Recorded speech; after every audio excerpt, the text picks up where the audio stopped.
मित्रांनो, पेरणी होण्याआधी मी शेतामध्ये आलो होतो.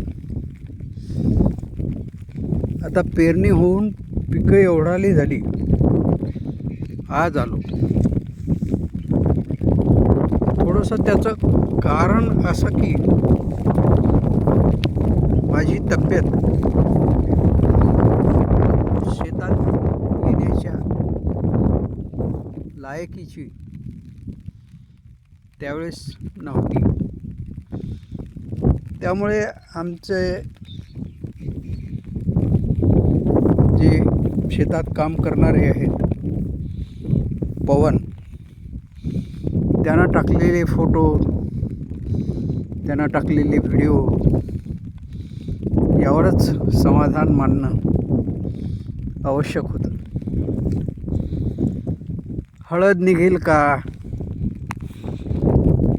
पूर्णपणे निघेल का, कारण पेरली तेव्हा बऱ्यापैकी 1-2 पाऊस झाला होता. नंतर मग पाऊस उघडला आणि फार दिवसाच्या उघाडीनंतर अगदी या 15 दिवसात पावसानं थोडंफार तोंड उघडलं.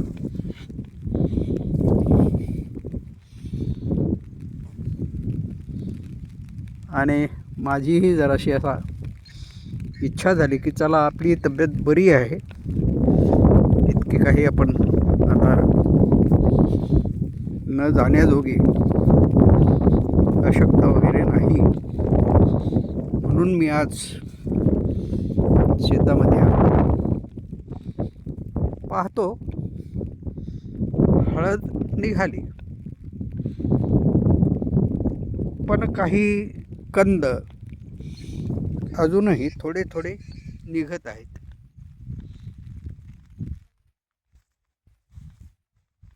हा एक कंद पहा, छोटासा आहे, निघतो आहे, तो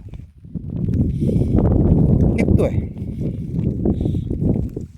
हा इथे एक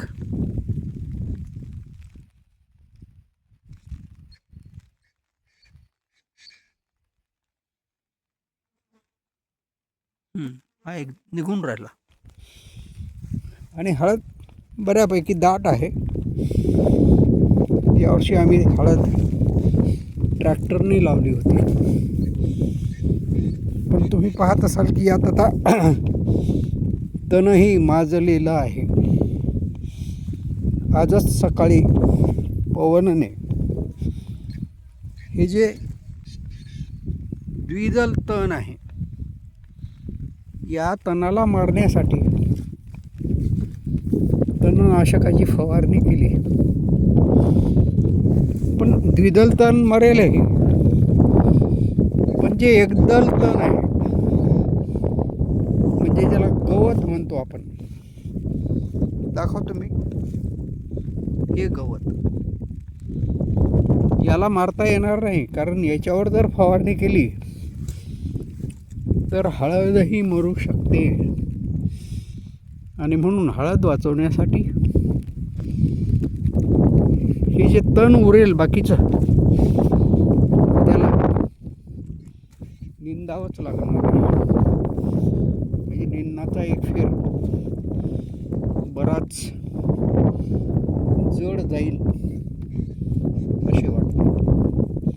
अर्थात त्याला 4-8 दिवस वेळ आहे, कारण तोपर्यंत हे जे द्विदल तण आहे ते काही प्रमाणात मरते. म्हणजे मग उरलेलं जे तण आहे त्याला काढता येते. असो.